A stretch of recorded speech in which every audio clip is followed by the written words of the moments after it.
Marquem em suas agendas. Em breve saberemos quanto tempo um juiz federal dará a Sean Diddy Combs depois que ele foi condenado neste verão por 2 acusações relacionadas à prostituição. Seus advogados de defesa pedem sua libertação após obter cartas de apoio de nomes famosos ao fundador da Bad Boy Records. Vamos ver quem ainda apoia Diddy após sua absolvição das acusações mais graves de conspiração para extorsão e tráfico sexual. Obrigada por acompanhar o Law and Crime. Sou Elizabeth Milner.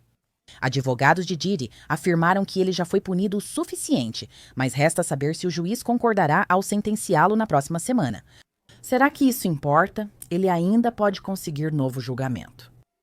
Já faz mais de um ano que Sean Diddy Combs foi preso em um centro de detenção federal no Brooklyn, Nova York. Antes do julgamento, os advogados tentaram obter liberdade provisória, mas todos os pedidos foram negados, mesmo após a condenação dele só pelas acusações da Lei Mann Act relacionadas ao transporte para envolvimento com prostituição, que os advogados de Diddy atribuem a um estilo de vida alternativo ou swing. Mas a juíza ainda manteve o magnata preso enquanto aguardava o resultado da sentença. Na decisão, o juiz Aaron Submarinian afirmou: Combs pode alegar que essas provas devem ser desconsideradas e que o ocorrido foi apenas um caso de swingers consentindo com o uso voluntário de acompanhantes para prazer mútuo. O governo acredita que Cassie Ventura e Jane foram agredidas, coagidas, ameaçadas, enganadas e vitimizadas por Combs nesses eventos. O julgamento federal de Diddy teve depoimentos bombásticos quase todos os dias. Porém, ele foi absolvido de 3 das 5 acusações federais. No entanto, isso não significava que seus colegas de Hollywood o receberam de volta de braços abertos publicamente. No entanto, há algumas pessoas que estão apoiando ele antes da sentença, como sua ex-namorada Carisha Brownlee, mais conhecida como Young Miami. Ela escreveu: Meu nome é Carisha Brownlee. Sou mãe, filha, irmã e artista de hip-hop que esteve anos em destaque público. Quero deixar claro que não posso falar ou defender nada que possa ter acontecido antes de eu conhecer Sean Combs. Não aprovo erros. Só falo da minha experiência pessoal e do homem que conheci nos últimos 4 anos. Uma das lembranças mais marcantes foi quando ele me levou ao meu primeiro Met Gala, não só pelo evento, mas pelo significado disso. Sean sempre fez questão de abrir portas para pessoas negras, garantindo nossa presença e valorização em espaços historicamente exclusivos. Aquela noite me lembrou que pertencemos a todos os lugares, mesas e conversas. Ele sempre me incentivou, como a muitos, a sonhar alto, ser confiante e não diminuir quem somos para agradar. Vi ele fazendo um trabalho interior? Ele decidiu se internar para controlar a raiva e iniciar a terapia física e emocional. Isso exige força, humildade e autoconhecimento. Ele não fez isso para aparecer. Ele fez isso para crescer e se tornar melhor. Na minha experiência, Sean não é uma ameaça para a comunidade. Ele é um homem de Deus, alguém que eleva, apoia e inspira as pessoas ao seu redor a serem melhores mentalmente, fisicamente e espiritualmente. Mas, acima de tudo, ele é um pai e são seus filhos que mais o admiram. Eles precisam dele. Sua presença, amor e orientação são essenciais para eles. Eu realmente acredito que ele deve estar em casa com sua família, as pessoas que mais significam para ele e que continuam sendo sua maior fonte de propósito e força. Juíza, esse é um bom homem. O produtor musical Dallas Austin escreveu em parte: À medida que fui conhecendo Sean ao longo dos anos, ele se tornou como um irmão para mim. Sempre o vi como um homem de dedicação inabalável aos seus entes queridos, à sua família, especialmente à sua mãe e aos seus filhos. Ele é um pai dedicado, para quem a família sempre vem em primeiro lugar, e o equilíbrio que ele mantém entre a vida pessoal e profissional é tanto inspirador quanto admirável. O ex-astro de Love e Hip Hop e produtor musical Stephen Jordan, também conhecido como Stevie J, escreveu em parte: Estando nesse ramo do entretenimento há 30 anos e sendo amigo de Sean, nós dois enfrentamos desafios pessoais com raiva e drogas, enquanto eu tenho feito terapia e tomado todas as precauções necessárias para nunca mais olhar para trás em relação ao vício. Tenho orgulho do Sean. Lick está limpo, sóbrio e fazendo terapia de controle da raiva para melhorar, pois todos falhamos, mas é importante corrigir e não repetir velhos hábitos. Isso é só a ponta do iceberg. A defesa entregou mais de 65 cartas de apoio ao juiz para Combs. Há cartas de todos os filhos dele, exceto da filha, que ainda é pequena. A mãe de sua filha mais nova, Dana Tran, escreveu uma carta de apoio, assim como sua mãe, sua irmã e a mãe de sua filha Chance. Então, será que a juíza vai ficar do lado do próprio homem cujo lema já foi Bad Boy for Life na hora da sentença? A defesa dele enviou à juíza quase 200 páginas explicando por que ele não deveria ser preso. Alguns motivos envolvem o júri, já que alguns jurados chegaram a virar notícia durante e após o julgamento. Por exemplo, o jurado número 6, que foi dispensado do caso depois que os promotores ficaram preocupados porque ele fez declarações inconsistentes durante o processo de seleção do júri sobre onde morava. Depois, outro jurado teve problemas de saúde, o que interrompeu o julgamento por um dia depois que ele sentiu vertigem a caminho do tribunal. O jurado suplente, que não participou das decisões, afirmou à Cable News Network que teria chegado à mesma conclusão. Embora o jurado identificado apenas como Jorge não tenha participado da deliberação, acompanhou todos os dias do julgamento e foi um dos poucos no mundo a assistir às fitas Freak Off. Mas ele disse para Laura Coates, da Cable News Network, que as fitas de sexo não eram tão explícitas quanto esperava, dizendo que eram bem suaves. Era só esfregar óleo e coisas assim, nada explícito. O júri foi obviamente bastante importante no resultado do veredito neste caso, especialmente porque os jurados que deliberaram não o condenaram por conspiração de lei de organizações corruptas e influenciadas por racketeer e tráfico sexual. Agora, a defesa espera usar isso a seu favor. A defesa de Diddy afirmou que o júri rejeitou a tese do governo de que senhorita Ventura e Jane foram vítimas de tráfico sexual. Houve provas contundentes que o júri considerou válidas de que a senhorita Ventura e Jane foram participantes entusiasmadas e voluntárias nas atividades sexuais relacionadas ao caso. Não vamos reabrir o julgamento nem desperdiçar espaço explicando por que os veredictos de inocência do júri sobre tráfico sexual e conspiração, lei de organizações corruptas e influenciadas por racketeer, foram os únicos veredictos justos apoiados pelas provas, nem vamos repassar todas as evidências que mostram por que os argumentos do governo sobre força, fraude ou coerção durante o julgamento eram infundados. Basta dizer que o júri já avaliou a força dessas provas e isso não é relevante aqui, não devendo influenciar na sentença. Os advogados dele afirmam que Diddy, Cassie e Jane Doe eram adultos quando participaram das noites Wild King, noites de hotel ou freak offs. A defesa afirma que Combs teve relacionamentos sérios com essas mulheres e experiências sexuais consensuais com outros adultos. Eles afirmam que ele não obteve lucro com as noites de hotel ou freak offs, diferentemente de um réu típico da lei Mann. Drogas foram citadas repetidamente em todo o julgamento, incluindo neste último processo. Advogados de Diddy dizem que drogas e vida de celebridade influenciaram sua conduta. Eles disseram, sem minimizar o Sr. Combs, é basicamente uma história de sexo, drogas e rock and roll. O Sr. Combs teve sérios problemas de abuso de substâncias durante toda a conduta criminosa e participou de um estilo de vida de celebridade de alto nível. A Sra. Ventura também agiu de forma independente, sem relação com o Sr. Combs. Jane usou êxtase e outras drogas voluntariamente com o Sr. Combs, o que fez parte do relacionamento deles. Durante o julgamento, a defesa sugeriu que o ocorrido em 2016 no Hotel Intercontinental foi causado por um lote ruim de drogas. No novo processo, a defesa de Diddy afirma que a agressão de Cassie no Hotel Intercontinental foi um caso raro de violência de Combs durante o relacionamento. Mesmo Cassie afirmou não lembrar o número de agressões, pois foram muitas. Porém, no processo recente, a defesa afirmou que a violência não foi totalmente unilateral. A senhorita Ventura relatou que, em alguns momentos, iniciou brigas físicas com o Sr. Combs. Certa vez, ela socou o rosto do Sr. Combs. O Sr. Combs reconhece que os atos de violência doméstica contra a senhorita Ventura são imperdoáveis. A ideia de que havia violência ou coerção nos freak-offs não é verdadeira, como o júri deixou claro. Agora, parte do motivo pelo qual o juiz o manteve preso aguardando a sentença foi porque ele admitiu ter sido fisicamente violento com Jane tão recentemente quanto em junho de 2024, 3 meses antes de sua prisão. Jane testemunhou que foi ela quem começou essa briga física e admitiu ter jogado coisas nele, chamado-o de pedófilo e monstro depois de dar um soco na cabeça dele. A defesa afirmou que naquele momento o Sr. Combs estava embriagado após consumir várias taças de champanhe e doses de tequila. Mais uma vez, o Sr. Combs sabe que participar de qualquer tipo de violência física contra uma mulher é algo imperdoável.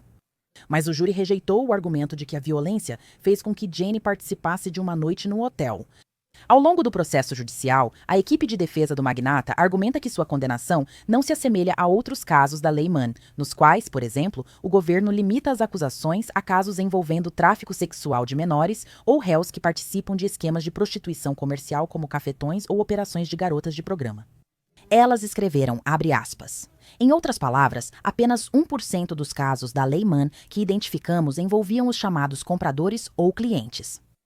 Esse número reforça que o Departamento de Justiça não busca prender réus da Lei Mann que apenas compram serviços de prostituição. No julgamento, depoimentos revelaram o que acompanhantes ou animadores masculinos faziam nessas festas ou noites de hotel. Isso ocorreu pelo depoimento de Danielle Phillips e Sherry Hayes, a justiceira. A defesa de Didi afirmou que este é o único caso em que promotores dizem que homens adultos, profissionais e consentidos foram vítimas do Mann Act. Segundo eles, nunca antes o governo alegou que acompanhantes ou animadores masculinos adultos, profissionais e consentidos, que receberam milhares de dólares, foram vítimas. O Mann Act inicialmente não considerava homens como vítimas, e o Congresso nunca previu esse uso da lei. Eles argumentam que o tempo que ele cumpriu já foi punição suficiente, especialmente cumprindo pena no NDC Brooklyn. A equipe dele afirmou que o magnata sofre violência frequente, tanto contra ele quanto contra outros. Eles citam um exemplo recente. Em 12 de setembro, a defesa estava em uma videochamada jurídica com o Sr. Combs, encerrada abruptamente às 14 horas. Devido a um esfaqueamento, a instalação ficará em confinamento por vários dias. Eles relatam que as condições de vida no MDC seguem desumanas, com confinamentos frequentes e outras situações igualmente horríveis. Há 10 exemplos mostrando como a vida de Didi na prisão é bem diferente do luxo, incluindo suicídios frequentes. Isso quer dizer que a cada 10 horas o Sr. Combs deve mostrar seu cartão de identificação aos guardas para provar que está bem. Acesso limitado à água potável. O Sr. Combs frequentemente esquenta sua água para ter água limpa para beber sem ficar doente. Dormir em dormitório a menos de 60 centímetros de outros detentos, com um banheiro no mesmo cômodo e sem porta. O Sr. Combs não respira ar fresco há quase 13 meses, nem sente a luz do sol em sua pele. Costuma mancar por uma lesão dolorosa no joelho que precisa de cirurgia, mas ainda não foi operado sob custódia federal. Falta de acesso a alimentos saudáveis ou próprios para consumo, o que é essencial para pré-diabéticos. O Sr. Combs tem sobrevivido com carne de porco, frango e carne bovina processados e vencidos, muitas vezes com larvas. Ausência de exercícios com pesos ou equipamentos adequados. Sem fisioterapia para lesões no ombro e joelho, sem máquinas de lavar ou secar e com temperaturas extremas, frio intenso ou calor forte. Após o julgamento e os muitos processos, seus advogados dizem que seu legado foi destruído.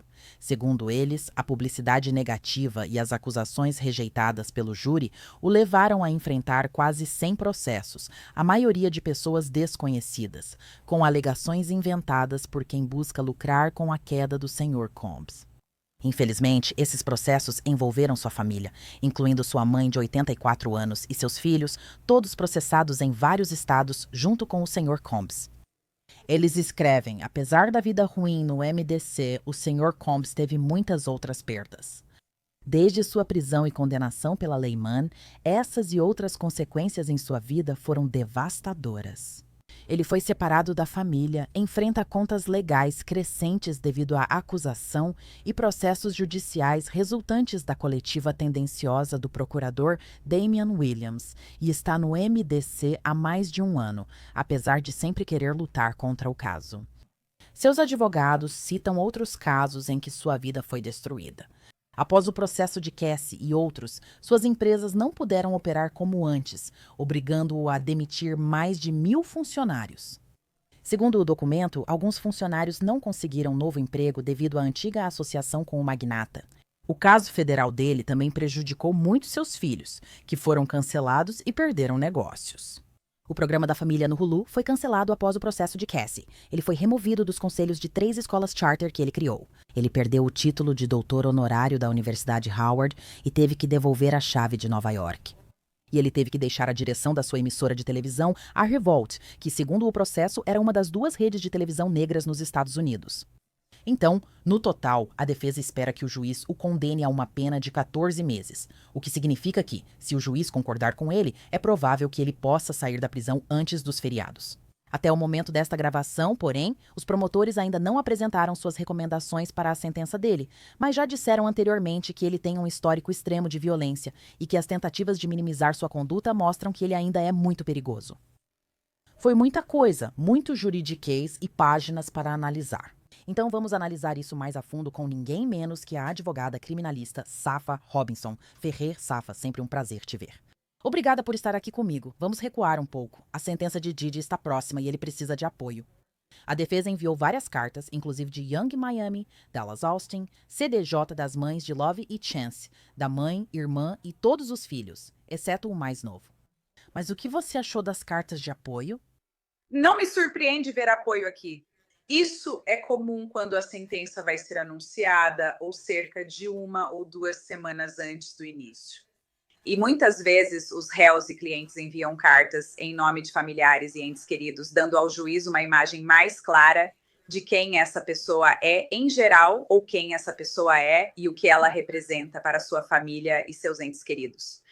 E isso faz parte do que chamamos de memorando de mitigação ou de sentença, que é enviado ao tribunal para tentar obter uma sentença menor ou para dar ao juiz a ideia de que essa pessoa é uma boa pessoa. Erros ou coisas ruins acontecem, mas ele foi reformado e reabilitado. Como família, precisamos dele de volta. E você se surpreende que mais pessoas famosas não tenham vindo a público para possivelmente também manifestar seu apoio ao Diddy? Me surpreendi ao ver só 3 nomes de destaque: Dallas Austin, Young Miami e CBJ, pelo menos para mim. Você se surpreende que outras pessoas famosas, como o Yai, que foi ao tribunal, não tenham demonstrado apoio por cartas?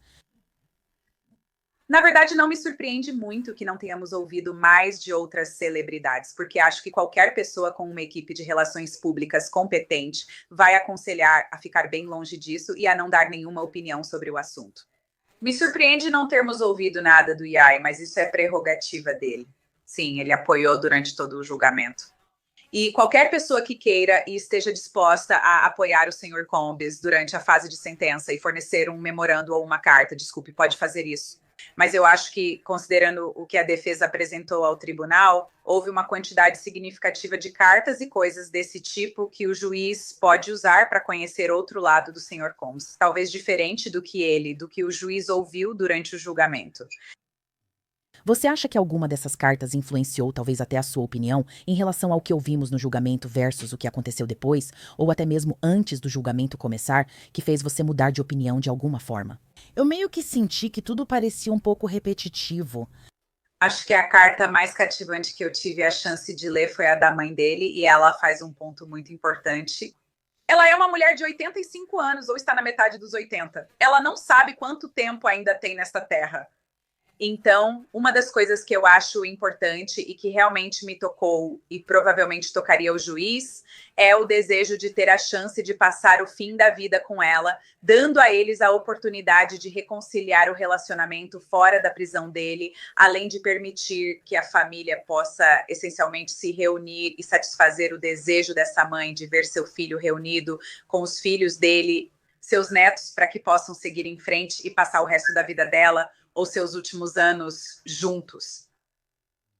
Janice esteve presente todos os dias no julgamento, sem faltar nenhum. Ela estava presente todos os dias na sala de audiência, apoiando o filho nos momentos mais difíceis dos depoimentos e do julgamento. Mas qual é a sua reação ao fato de a defesa pedir 14 meses? Isso basicamente significaria que, se o juiz decidir a favor da defesa, é possível que Diddy saia daquele tribunal na próxima semana? Com certeza. Eu acho que é exatamente esse o caso. E é exatamente isso que a defesa está buscando, essa sentença de 14 meses, e eu não tenho certeza de quanto tempo ele já passou preso, mas basicamente estão tentando conseguir que o tempo já cumprido conte para que ele possa voltar para casa com a família dele. E como parte do memorando de sentença, existem fatores de sentença que o juiz pode considerar na sua decisão, e há a faixa de diretrizes na qual o Sr. Combs se enquadrará. Eu acho que a defesa basicamente argumentou, ou vai argumentar, que 14 meses está dentro da faixa das diretrizes. Eu espero que a promotoria vá argumentar que existe uma faixa de diretrizes mais alta para ele, que eu acho que pode ser de 51 meses ou algo assim. Não tenho certeza, não está comigo agora. Aí, então, a juíza também vai levar em consideração a natureza do crime, a reabilitação, qualquer ameaça à comunidade, todas essas coisas. E ele pode até levar em consideração algumas das coisas que ouviu durante o julgamento para determinar qual será a sentença do Sr. Combs. Também há jurisprudência que, acredito, foi apresentada ao tribunal pela defesa, que basicamente diz que pessoas condenadas por violações da Lei Mann não receberam sentenças mais altas ou não permaneceram sob custódia por tanto tempo quanto o senhor Combs estaria enfrentando. E eu acho que também pode haver algumas moções pendentes, e não sei se já foram resolvidas ainda, como o pedido de um novo julgamento e coisas desse tipo, que acredito que o juiz vai analisar antes da sentença. Sim, e isso vai acontecer amanhã. E com certeza estarei lá cedo, como de costume. Estou me lembrando da época em que eu estava cobrindo o julgamento. Mas em relação a esse último ponto que você estava levantando, Safa, onde a defesa estava meio que dizendo que a condenação de Didi em relação às acusações da Lei Mann, os itens 3 e 5, são diferentes de qualquer outro caso que eles citaram, porque eles citaram vários casos. Obviamente não sou advogada, então foi interessante ler tudo aquilo. Mas em relação ao argumento da defesa, você acha que eles apresentaram um argumento sólido de que a condenação de Didi não foi uma situação em que ele estava transportando menores de idade entre estados ou pessoas contra a vontade delas? O principal argumento da defesa, algo que eles vêm defendendo durante todo o julgamento, é que eram adultos consentindo, fazendo coisas de adultos, que esse era um estilo de vida liberal. Tudo, novamente, estava dentro desse círculo de consentimento, mas também que essas artistas ou acompanhantes não eram pagas por sexo, e sim pelo tempo delas. Mas qual é a sua reação ao argumento da defesa? Eu acho que a defesa faz um argumento bem convincente nesse ponto. Precisamos lembrar, e a defesa tenta mostrar ao juiz, que ele foi inocentado das acusações mais graves, especialmente dos crimes de rico. As acusações do Mann Act se baseiam em um relacionamento íntimo que ele mantinha com algumas namoradas, que apenas participavam desse estilo de vida swing, relativamente comum nos Estados Unidos. E nós já ouvimos isso antes. Acompanhantes são fornecidas ou passam tempo com indivíduos, ou são contratadas para passar tempo com casais. Se decidirem se envolver sexualmente, sendo todas adultas e consentindo, isso é direito delas. Então, acho que a defesa faz um bom argumento nesse sentido. Acho que o que eles estão tentando fazer é basicamente não criminalizar a atividade sexual ou talvez algum tipo de estilo de vida sexual considerado tabu aqui. Então, vai ser interessante ver como a juíza vai considerar isso na sentença ou depois de ler esses memorandos. Posso esperar que a promotoria diga, juíza, isso é mais do que isso. Essa é uma pessoa que tem sido violenta com mulheres e outras pessoas ao longo de sua trajetória, como produtora executiva ou executiva, ocupando esses cargos de destaque na sociedade e na indústria da música. E isso vai além de um relacionamento sexual com suas ex-namoradas ou com essas acompanhantes. E com a juíza controlando a sentença, você acha que, considerando que Sean Combs está preso, mesmo após várias tentativas de obter liberdade provisória ou condicional antes e depois do julgamento, isso pode mudar? Mas você acha que o juiz, quando for considerar isso na próxima semana, vai analisar todo o contexto de tudo o que ele aprendeu durante o julgamento? Ou você acha que vai se limitar só às condenações pelo Mann Act, transportar prostitutas ou vítimas entre estados, como o governo diz? Mas você acha que o juiz vai levar em consideração toda a dimensão do julgamento ou apenas especificamente as condenações pelo Mann Act? Acredito que o juiz considerará toda a dimensão do julgamento e as condenações. E o que eu pessoalmente e profissionalmente acho que está acontecendo aqui e isso também faz parte do motivo pelo qual os pedidos de fiança do senhor Combs foram negados. E os juízes fazem isso às vezes. Se um juiz sabe que vai dar tempo cumprido ou libertar alguém logo após a sentença, os juízes mantêm os réus sob custódia, porque o tempo deles está contando para a sentença. Então, eu tenho uma certa sensação aqui de que o juiz, neste caso, ele parece ter sido um pouco favorável ao Sr. Combs depois que ele foi absolvido das acusações de extorsão. Acho que o juiz perguntou ao Sr. Combs, você quer sair? E isso realmente ficou comigo, porque me mostra que o juiz estava considerando permitir que o Sr. Combs fosse liberado naquele momento e, no final, decidiu não fazer isso. Isso pode ter ocorrido porque ele era legalmente obrigado a manter o Sr. Combs sob custódia. Mas, sabendo que ele pode liberar o Sr. Combs na próxima audiência ou na sentença, isso gera menos repercussão do que soltá-lo e depois trazê-lo de volta ao tribunal no mesmo período, senhor. Você o mantém preso, mantém todo esse tempo contando, então quando eu te sentenciar ao tempo já cumprido ou aqueles 14 meses, você está livre. Isso acabou. E esse é um ponto muito interessante. Estou ansiosa para ver o que a juíza vai considerar na próxima semana, quando a sentença for anunciada. Mas, no geral, olhando para o que eu sinto que foi meio que uma última tentativa da defesa de realmente salvar a imagem pública de Sean Combs.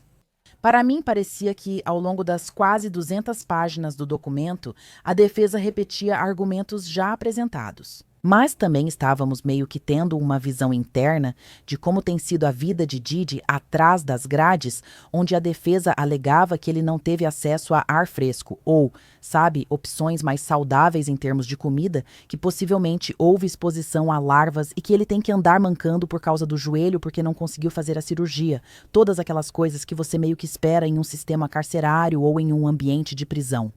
Parece que a defesa argumentou que ele já sofreu o bastante e que a condenação e o tempo no Metropolitan Detention Center Brooklyn foram suficientes, especialmente considerando as sentenças decididas pelo júri. Mas o que você acha do documento como um todo? Você acha que isso foi meio que o último suspiro da defesa? Tipo, olha, isso é tudo o que meu cliente está passando desde que está preso há mais de um ano? Sim, o que a defesa está fazendo é mostrar para o juiz que o senhor Combs já sofreu o suficiente, que ele aprendeu a lição, que estar sob custódia mudou sua visão, mudou sua perspectiva e tem sido uma punição adequada, considerando os crimes pelos quais ele foi condenado. Vou dizer que é muito inconveniente ser réu neste país, especialmente sob custódia. Então, o senhor Combs, assim como muitas outras pessoas que estão encarceradas, e isso é mais uma questão de direitos dos presos, está passando pelo que muitos americanos, infelizmente, enfrentam e lidam neste país. Espero que, quando ele for libertado, possa defender os direitos dos presos, já que viveu isso, e há pontos no sistema de justiça criminal que precisam mudar sobre o encarceramento. Mas eu concordo com você que isso é um último esforço para realmente mostrar ao juiz que ele já foi punido. Ele já foi punido o suficiente. Ele teve uma queda significativa em sua reputação. E por causa disso. E porque a família dele precisa que ele volte e quer que ele volte. E ele está perdendo momentos com a filha dele, que é muito jovem. E houve algumas mudanças de comportamento nela. A mãe pode não estar aqui por muito tempo e ele ainda tem outros filhos para cuidar. Segundo algumas cartas, ele tem sido uma influência positiva na comunidade. Tudo isso, considerado em conjunto, é o último esforço que a defesa está apresentando ao juiz para conseguir aquela sentença de 14 meses. Vai ser interessante ver se realmente ouviremos do Sean Combs quando ele for sentenciado, ver se ele fará algum tipo de declaração antes que o juiz finalmente tome sua decisão sobre o que será. Isso, exatamente. E eu sei que teremos algumas moções pós-veredito que vão acontecer amanhã. Em relação à possibilidade do juiz conceder um novo julgamento para Sean Combs, o quanto você acha que isso realmente pode acontecer? Não acho que isso vá acontecer. Devemos esperar que a sentença dele prossiga, prevista para 4 de outubro. Algumas dessas moções, sabe, podem até ser positivas e o juiz vai ter que analisá-las. Mas a menos que haja uma questão jurídica significativa que, no final das contas, possa anular a condenação dele em recurso, eu espero que a sentença vá seguir em frente na próxima semana. Especialmente depois que a defesa enviou todos aqueles documentos. Então, estou interessada em ver o que a promotoria tem a dizer e os documentos deles, sempre que eles aparentemente rebatem tudo o que a defesa disse. Sei que o principal argumento deles era que Sean Combs foi violento até junho de 2024. Será interessante ver a última tentativa deles diante da juíza antes da sentença, marcada para o Dia das Garotas Malvadas, 3 de outubro. Safa Robinson Ferrer, obrigada pela análise do caso. Agradeço o seu tempo hoje. Obrigada por me receber, como sempre. Sean Combs tem uma audiência marcada para quinta-feira para todas as moções pós-julgamento. E na próxima sexta-feira, ele está agendado para ser sentenciado. O Law and Crime estará no Tribunal Federal. Acompanhe-se a cobertura ao vivo na sexta-feira, 3 de outubro.